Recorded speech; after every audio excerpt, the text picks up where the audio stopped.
Thank you for participating in our 2024 WhistleStop Candidate Hobnob. By purchasing a video interview, you have allowed our chamber to educate the citizens of Polk County about the upcoming election and the issues and candidates on the ballot. Thank you. Since your campaign has purchased this video interview, the Florida Division of Elections does require you to disclose that fact with the following statement.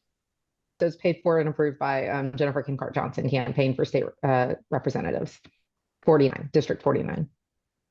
Perfect. All right, let's begin. Please tell me a little bit about yourself.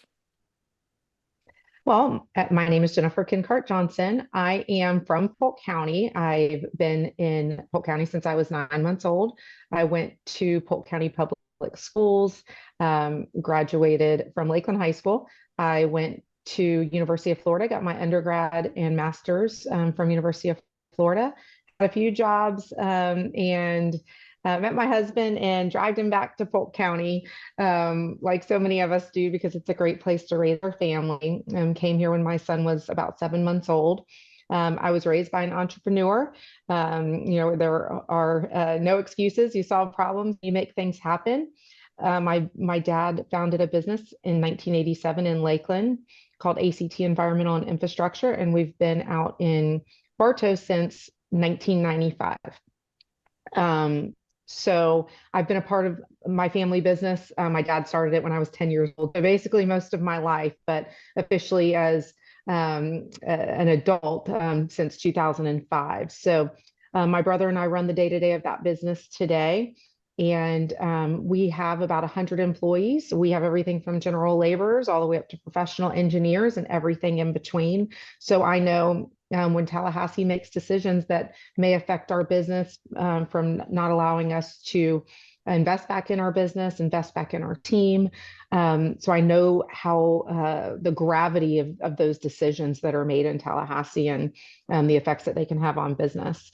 I've also been deeply involved in the community for many, many years, never doing it to boost my resume to run for office.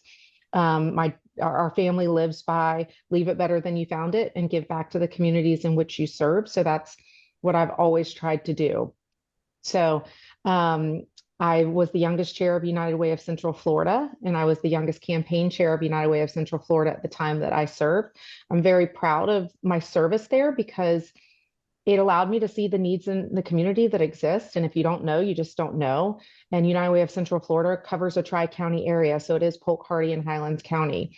And United Way, it fluctuates a bit, but covers 60 agencies and about 100 programs within those 60 agencies. So I was able to learn a lot about, like I said, the needs that exist all across our communities. So I'm proud of that. Today, I serve on the Salvation Army board and I serve on the Polk State College Foundation board.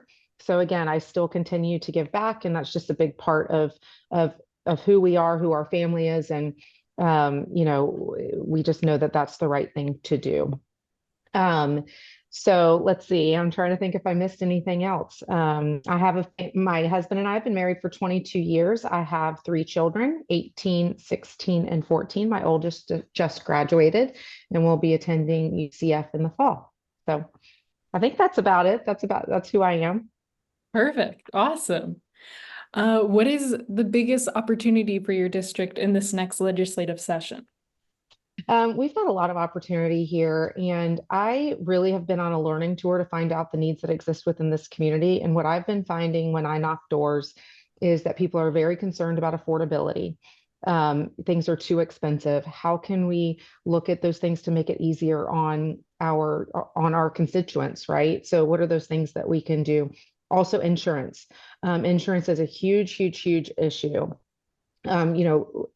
The wages are not going up with the way that things are increasing. So we've got to look at, I've proposed an insurance fraud task force to be able to look at really as a 360 of how insurance companies and fraud on behalf of from all areas, because all that does is cause our premiums to go up. So I really think we need to look at all areas and see how we can bring those down. I know that in the state of Florida we are bringing in new companies to be able to be in the market.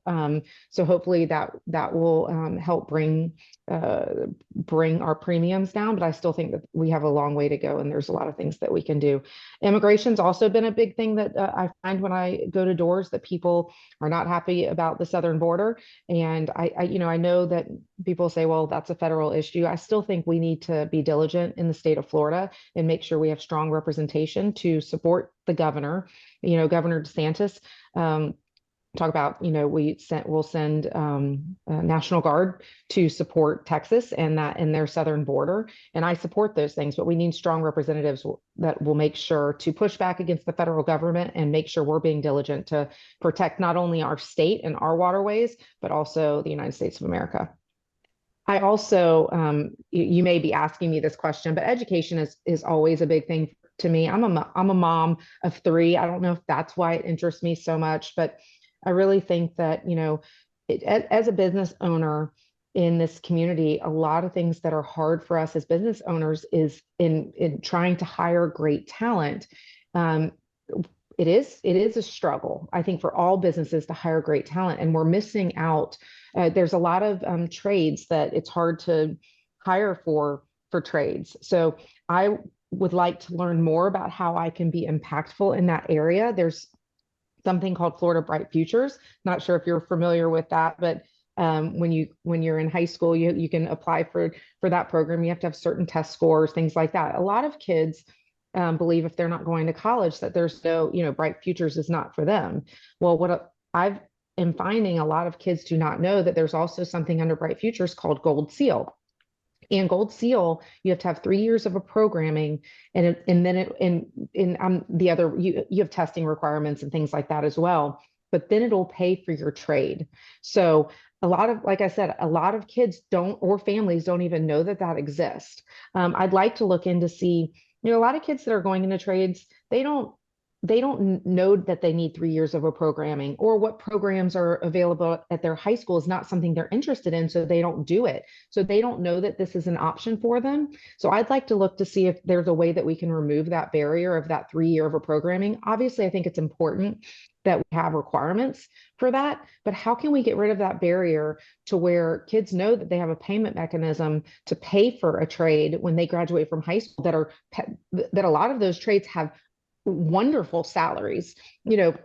As soon as they graduate from those trades, they go on to have great salaries and great careers.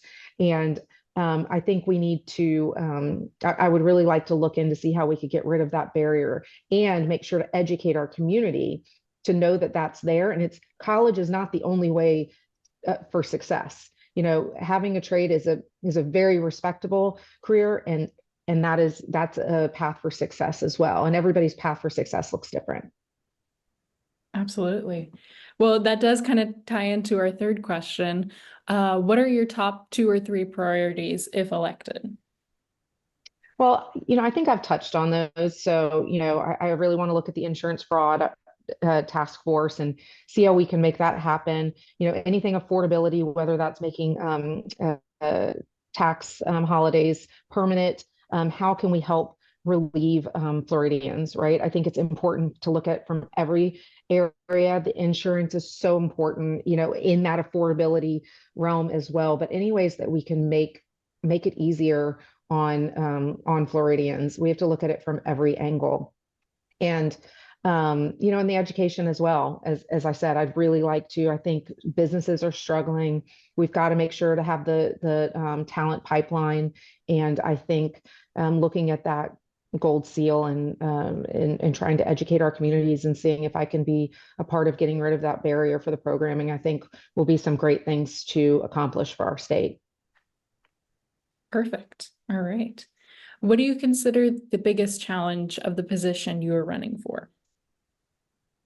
Oh, goodness. I mean, this is, I've only been in the race since April the 16th. And so what, 3 or 4 months now, at the 3 months, I guess.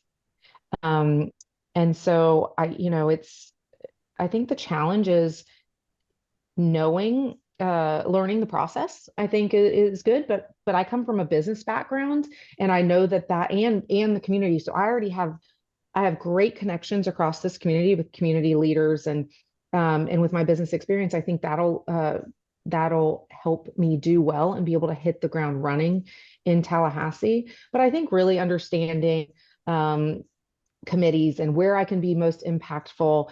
And, I always want to be at my highest and best use and how I can best serve my constituents in District 49 and the state of Florida, right? Because, we represent the district that we're in, but also the state of Florida. So where can I be of my highest and best use to make sure that I'm serving the constituents here in the best way for this community and making sure that I'm the strongest person to represent this district, right? Before I agreed to run for this position, I wanted to make sure that I could give it my all and make sure that I could give it 110%. I don't want to go up to Tallahassee, listen, vote, come home. I want to go above and beyond. I want to do the hard work. I want to make sure that I'm doing everything that I can to support this community and bring back what this community it deserves, right? We are a unique place in between two coasts, and Polk County could be forgotten if we don't have strong representation.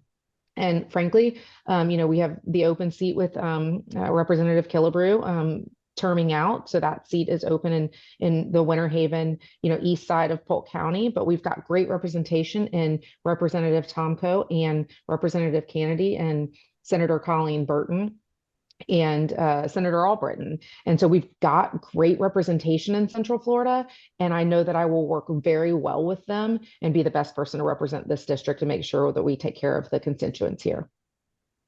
Perfect. All right. Our final question, why should voters choose you over the other candidates? I believe my business experience and my community service background is really second to none to the other, or second, is apples and oranges to the other candidates. And, and that's not, I don't want to say anything negative about the other candidates. I don't mean anything negative towards them by saying that. But I truly believe, we have 100 employees, as I said before. We have general laborers, professional engineers, everything in between. I've been involved in every aspect of that business and what it takes to run that business. And also, as I said earlier, my community roots run very deep. Not only did I grow up here, go to Polk County schools, I went to a public university, but then have come back. So I've seen it from both sides. I'm a mom, I'm a business owner, and I'm deeply committed to, and I have a history. I'm not just saying it. I have a history that people can look at and see that I've actually done it. And I know that, again, that'll serve me well. The relationships that I've made throughout my time serving this community show in the support that I receive so quickly. I've raised about $250,000 in 3 months. The other candidates have raised, I think, about $110,000 with one, $70,000 the other, and I think $5,000 the other. So I've only been in the race for 3 months. The others have been in for much, much, much longer. And I think that shows my reputation in the community, and that community, I have a lot of grassroots support and community and business leaders that I'm very proud to receive. But I think that shows the reputation that I have in the community, and that people in the community know that I will be the best person to represent this district. I'm also very proud of the endorsements that I've received, and I'm going to look at my phone here so I don't miss one. I've received the West Central Florida Police Benevolent Association, State of Florida Fraternal Order of Police in District 3, Florida Family Action, Associate Industries of Florida, Florida Professional Firefighters, Americans for Prosperity, Florida Realtors PAC, Business Voice. And I have two others that I'm so proud of, but I can't say yet because they're not officially released yet. But there are two other big ones that I'm very happy to receive their support. And I don't know that if I've spoken with somebody and done an interview for an endorsement, I don't believe that there's been one that I haven't gotten. So again, I think that shows to the reputation that I have in the community, and people know that I'll be the strongest person to take care of this community. Amazing. Thank you so much. Thank you very much. And thanks for taking the time to talk to me today. I look forward to the event on Thursday.